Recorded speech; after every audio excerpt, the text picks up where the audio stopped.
Counsellors గారికి అందరికీ నా నమస్మాంజన్సులు. ఈరోజు ముఖ్యంగా మన ఎమ్మెల్యే సార్ గారు మా వార్డుకు వచ్చినందుకు మన వార్డు తరపు నుంచి, మన వార్డు ప్రజల తరపు నుంచి ధన్యవాదాలు తెలుపుకుంటున్నాను. మన వార్డులో మన ఎమ్మెల్యే సార్కి చాలా ధన్యవాదాలు తెలుపుకుంటున్నాను. ఎందుకంటే గత కొన్ని సంవత్సరాలుగా చేయనటువంటి అభివృద్ధిని మన ఎమ్మెల్యే సార్ గారు నేను గెలిచిన తర్వాత 3 సంవత్సరాలలో నేను కంప్లీట్ చేయడం జరిగింది. దీనికి ధన్యవాదాలు తెలుపుకుంటున్నాను. మరియు మన ముఖ్యంగా తోటలైన్లో చూసుకుంటే 15 సంవత్సరాలుగా వేసినటువంటి ఎన్నడూ వేయలేని రోడ్ల పనులన్నిటినీ మన ఎమ్మెల్యే సార్ గారి దృష్టికి తీసుకుపోవడం జరిగింది. అక్కడ ఎమ్మెల్యే సార్ గారు వెంటనే స్పందించి ఫలానా సమస్య ఉంది, వర్షం పడినప్పుడు కాలువ నిండిపోయి ఇళ్లలోకి నీళ్ళు వచ్చేస్తున్నాయి అని వెంటనే చెప్పడం జరిగింది ఎమ్మెల్యే సార్ గారికి. ఎమ్మెల్యే సార్ గారు వెంటనే సమస్యని గుర్తించి అక్కడ వచ్చిన తర్వాత చూసి సమస్యని వెంటనే పరిష్కరించడం కూడా జరిగింది. మన 8వ వార్డులో 20 లక్షల రూపాయలతో మన సీసీ రోడ్లు, డ్రైన్స్ వేయడం కూడా జరిగింది. ఇలాంటి అభివృద్ధిని గత ప్రభుత్వ కాలంలో ఎవరు చేయలేనటువంటి అభివృద్ధిని మన నంద్యాల శాసనసభ్యులు ఎమ్మెల్యే సార్ గారు తీర్చినందుకు ఎమ్మెల్యే సార్ గారిని ధన్యవాదాలు తెలుపుకుంటున్నాను. మరియు నాడు నేడు కింద 20 లక్షల రూపాయలతో ఏకేపీఎం స్కూల్కి అభివృద్ధి కూడా జరగడం జరిగింది. దీనికి అంతటి కారణము మన జగనన్న. మరియు జగనన్నని గెలిపించిన తర్వాత మరి ఎమ్మెల్యే గారిని కూడా ఇంకోసారి ఎమ్మెల్యే దృష్టిలో చూడాలని మిమ్మల్ని అందరినీ కోరుకుంటున్నాను. నాకు ఇంతటి మంచి అవకాశాన్ని ఇచ్చినటువంటి వారిని ధన్యవాదాలు తెలుపుకుంటున్నాను. Thank you.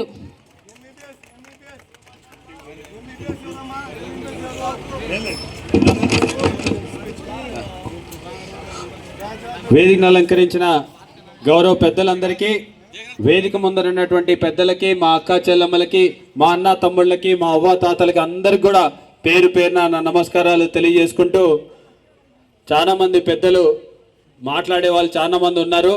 అయితే ఎండ ఎక్కువ ఉన్నందుక ఎక్కువసేపు మిమ్మల్ని కూడా ఈ ఎండలో నిల్చోబెట్టడం ఇష్టం లేక నేనే మాట్లాడుతున్నాను. కనుక పెద్దలందరూ కూడా అన్యతగా భావించొద్దని చెప్పేసి కూడా కోరుకుంటూ, మరి ఇక్కడికి విచ్చేసినటువంటి మా అక్క చెల్లమ్మలు, మా అన్న తమ్ముళ్ళు, మా అవ్వాతాతలు అందరికి కూడా, ఈ వార్డు ప్రజలందరికీ కూడా పేరు పేరున నా ధన్యవాదాలు, నా కృతజ్ఞతలు తెలియజేసుకుంటున్నా.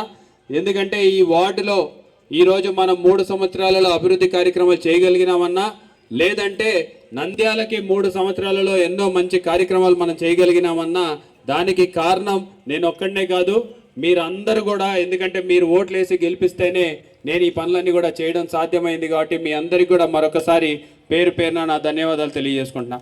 ఇక్కడ అక్క చెల్లెమ్మలు చాలామంది ఉన్నారు, అన్న తమ్ముళ్ళు అందరూ కూడా ఒకటే ఆలోచించండి.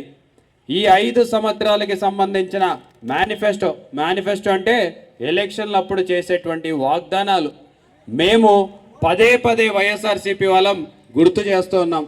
9 నవరత్నాలు అని చెప్పేసి 9 పథకాలు ఇస్తూ ఉన్నాం. ఆ పథకాలని మీకు చేశామా లేదా అని చెప్పేసి ఒకసారి ఆలోచించమని చెప్పేసి వైఎస్ఆర్సీపీ పార్టీ వాళ్ళం ధైర్యంగా అడగగలుగుతున్నటువంటి పరిస్థితి. నేను ఒకటే ఛాలెంజ్ చేస్తున్నా తెలుగుదేశం వాళ్ళని, మీ మేనిఫెస్టో తీసుకురండి. 2014లో మీరు ఏదైతే హామీలు ఇచ్చినారో ఆ హామీల పుస్తకం తీసుకొచ్చి మేము ఇది చేసినామని చెప్పేసి ధైర్యంగా చెప్పే దమ్ముందా తెలుగుదేశం నాయకులకి అని చెప్పేసి ఈరోజు నేను అడుగుతా ఉన్నా. తెలుగుదేశం నాయకులు ఇప్పుడు కాదు, చంద్రబాబు నాయుడు గారు 3 సార్లు ముఖ్యమంత్రిగా పనిచేసినారు. ఒక్కసారైనా సరే తను ఈ యొక్క మేనిఫెస్టోని అంటే వాగ్దానాలు చేసిన వాగ్దానాల పేపర్ని పట్టుకొని వచ్చి, అయ్యా నేను ఈ పనులు చేసినాను కనుక నాకు ఓటేయమని చెప్పేసి అడిగే ధైర్యం తెలుగుదేశం పార్టీ నాయకులకు ఉందా అని చెప్పేసి ఈ సందర్భంగా మేము అడుగుతూ ఉన్నాం. మరి ఈరోజు గర్వంగా చెప్పగలుగుతా, ఈరోజు జగనన్న అంటే నేను చెప్పాల్సిన పనుల ఆయన ఇచ్చినటువంటి సంక్షేమం అన్నీ కూడా ప్రతి ఇంటా కూడా అందిన విషయం మీ అందరికీ తెలుసు. మరి ఈరోజు జగనన్న అంటే అమ్మఒడి, చేయూత, చేదోడు, ఆసరా, రైతు భరోసా, విద్యా దీవెన, వసతి దీవెన, విద్యా కానుక అని చెప్పేసి ఎన్నో మంచి పథకాలు ఈరోజు మీకు జగనన్న ద్వారా అందినాయి. మరి ఈరోజు మన వార్డుకి సంబంధించి ప్రతి ఒక్కరికి కూడా మీ కుటుంబానికి ఎంత అందిందో మీ అందరికి కూడా ఒక ఐడియా ఉంది. కానీ ఈ వార్డుకి 8వ వార్డుకి సంబంధించి ఎంత అందిందనేది మీ అందరికి కూడా చాలా తక్కువ మందికి తెలిసి ఉంటుంది. మరి 8వ వార్డుకి సంబంధించి ఒక్క వార్డులో, ఇది చిన్న వార్డు కూడా, ఈ ఒక్క వార్డులో 21 కోట్ల రూపాయల డబ్బుల్ని జగన్ అన్న మీ అందరికి కూడా అకౌంట్ల ద్వారా ఇచ్చినాడు అని చెప్పేసి కూడా ఈ సందర్భంగా తెలియజేస్తున్నా. మరి ఒక్క వార్డులో 21 కోట్లు అంటే 42 వార్డులు ఉన్నాయి. 42 వార్డులలో ఎంత వచ్చింటుందో ఒకసారి ఆలోచించమని చెప్పి కోరుతాను. మరి నియోజకవర్గంలో ఇంకా 2 మండలాలు ఉన్నాయి, 35 పంచాయతీలు ఉన్నాయి. మరి దాంట్లో ఎంత వచ్చింటుందో ఒకసారి ఆలోచించమని చెప్పి కోరుతున్నా. అంటే దాదాపు 1300 కోట్ల రూపాయలు కేవలం నంద్యాల నియోజకవర్గంలో ఈరోజు డబ్బులు మీ అకౌంట్లలో జమ చేసినటువంటి ప్రభుత్వం. మరి జమ చేస్తుంటే మొన్నటి దాకా తెలుగుదేశం నాయకులు ఏమన్నారు, రాష్ట్రాన్ని అప్పుల పాలు చేస్తున్నాడు జగన్మోహన్ రెడ్డి అని చెప్పేసి మాట్లాడినాడు. అక్కా చెల్లెమ్మల్ని అన్నా తమ్ముళ్ళకి డబ్బులు ఇచ్చి సోమరిపోతుల్ని చేస్తున్నారు అని చెప్పేసి ఈ పెద్ద మనుషులందరూ మాట్లాడినారు. మరి ఇదే రోజు ఎలక్షన్లు వచ్చినాయి. ఎలక్షన్లు వచ్చిన వెంటనే ఈ రోజు చంద్రబాబు నాయుడు గారు ఏం చెప్తున్నారు, జగన్మోహన్ రెడ్డి గారి కంటే ఎక్కువ డబ్బు నేను ఇస్తాను, నన్ను నమ్మండి అని చెప్పి అడుగుతాను. ఒకటే ఆలోచించండి, చంద్రబాబు నాయుడు గారు ఎన్నిసార్లు ముఖ్యమంత్రిగా చేసినారు? 3 సార్లు ముఖ్యమంత్రిగా చేసినారు. 3 సార్లలో ఏ ఒక్కసారైనా సరే 14 సంవత్సరాలలో ఏ ఒక్క సంవత్సరం అయినా సరే అమ్మఒడి లాంటి పథకం ఇవ్వాలన్నా, లేకపోతే చేయూత ఇవ్వాలన్నా, చేదోడన్నా, లేకపోతే రైతు భరోసా అన్నా, లేకపోతే విద్యా కానుక, వసతి కానుక అని చెప్పేసి ఏదైనా సరే ఒక్క పథకం అన్నా మనకి ఇచ్చినాడా అనేది ఒక్కసారి గుర్తు చేసుకోమని చెప్పి కూడా కోరుతున్నా. ఏమన్నా పథకాలు గుర్తొస్తున్నాయమ్మా చంద్రబాబు నాయుడు గారు ఇచ్చినట్టు? ఏమన్నా డబ్బుల్లో అకౌంట్లో డబ్బులు వేసిన దాఖలాలు ఏమన్నా మీకు గుర్తొస్తున్నాయా? ఎప్పుడైనా సరే ఇంటికాడికి పెన్షన్ 14 సంవత్సరాలు ముఖ్యమంత్రిగా ఉన్నప్పుడు ఒక్క సంవత్సరం అన్నా లేదా ఒక్క నెలన్నా ఇంటికాడికి పెన్షన్ తెచ్చిచ్చిన దాఖలాలు ఉన్నాయా? లేకపోతే ఇంటికాడికి అదిగో రేషన్ బండి కనపడుతోంది, ఆ బండి ఇంటికాడికి రేషన్ తెచ్చిచ్చిన దాఖలాలు చంద్రబాబు నాయుడు గారి హయాంలో ఎప్పుడైనా మీరు చూసినారా అని చెప్పేసి అడుగుతా ఉన్నా. మరి ఇదే పెద్ద మనుషులు నిన్నటి దాకా డబ్బులు ఇస్తే మీరంతా సోమరిపోతులు అవుతారు అని చెప్పేసి మాట్లాడిన ఈ పెద్ద మనుషులు ఈ రోజేమో జగనన్న కంటే ఎక్కువ డబ్బులు ఇస్తామని చెప్పి మాట్లాడుతున్నారు. మరి ముందెందుకు చేయలేదయ్యా అంటే దానికి సమాధానం చెప్పలేరు. మరి గతంలో 14 సంవత్సరాలు ఉన్నావు కదా స్వామి, అప్పుడు ఎందుకు చేయలేదు, అప్పుడు మేము గుర్తుకు రాలేదంటే సమాధానం లేదు. సరే అప్పుడు కాదు, మొన్న కరోనా వచ్చింది, 2 సంవత్సరాల పాటు అతలాకుతలం అయ్యి అందరం కూడా ఇబ్బంది పడి ఇళ్లల్లో మన సొంత వాళ్ళని ఎంతో మందిని పోగొట్టుకున్నాం. మన ఇంట్లో వాళ్ళతోటి మాట్లాడాలంటే కూడా ఇబ్బంది పడినాం.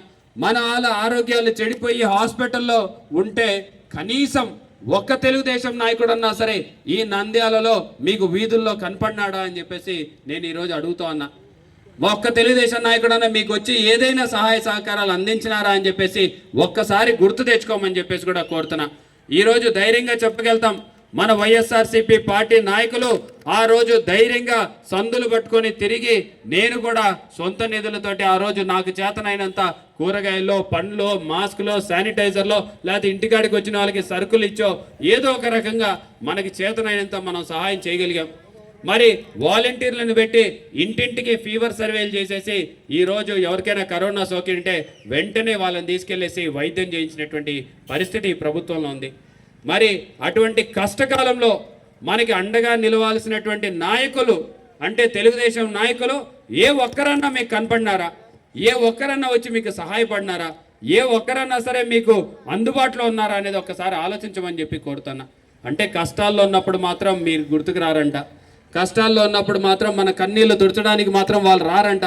కానీ ఈరోజు సుఖంగా సంతోషంగా మనం ఇళ్లలో హాయిగా ఉంటుంటే ఈరోజు వచ్చి అక్క నాకు ఓటేయండి, అన్న మాకు ఓటేయండి, ఆఖరిసారి నిల్చుంటున్నాను మాకు ఓటేయని చెప్పేసి ఈ పెద్ద మనుషులందరూ కూడా అడుగుతూ ఉన్నారు.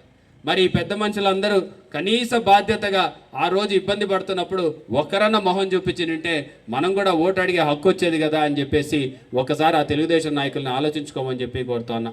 ఈరోజు చంద్రబాబు నాయుడు గారు కనపడలే, నారా లోకేష్ గారు కనపడలే, పవన్ కళ్యాణ్ గారు కూడా అందరూ హైదరాబాద్లో ఉన్నారు. సరే మన నంద్యాల తెలుగుదేశం నాయకులన్నా మీకు కనపడినారా అంటే వాళ్ళు హైదరాబాద్లో ఉన్నారు. కనపడింది ఎవరయ్యా అంటే వైఎస్ఆర్సీపీ నాయకులు, వైఎస్ఆర్సీపీ పార్టీ కార్యకర్తలు. చనిపోతే కూడా ఆఖరికి పాడి మోయడానికి సొంత కుటుంబ సభ్యులు లేకపోతే మన వాళ్ళు తీసుకెళ్ళేసి ఆ రోజు వాళ్ళకి అంత్యక్రియలు, దహన సంస్కారాలు చేసినారని చెప్పేసి ఈ సందర్భంగా గుర్తు చేస్తూ ఉన్నా. మరి అలాంటి పెద్ద మనుషులు ఈరోజు ఓటు అడిగే హక్కు ఉందా అని చెప్పేసి అడుగుతా ఉన్నా. మరి ఇంకొక మాట మాట్లాడతారు, సంక్షేమం గురించి వాళ్ళకి తెలీదు, ఎప్పుడు కూడా చేసిన దాఖలాలు లేవు, ఎప్పుడు కూడా చేస్తారని నమ్మకం కూడా లేదు. మరి అభివృద్ధి నేనే చేసిన, హైటెక్ సిటీ నేనే కట్టిన, హైదరాబాద్ని నేనే తయారు చేసిన అని చెప్పే చంద్రబాబు నాయుడు గారు మన నంద్యాలకు కూడా ఎన్నో హామీలు ఇచ్చినారు. కర్నూలులో కూడా ఒక హైటెక్ సిటీ కడతా అన్నాడు, నంద్యాలని సింగపూర్ చేస్తానండి ఫోటోలు కూడా వేసినారు బై ఎలక్షన్లో, గుర్తున్నాయి కదా. రాజ్ థియేటర్ పైన పెద్ద పెద్ద ఫ్లెక్సీలు పెట్టి మరీ వచ్చినారు.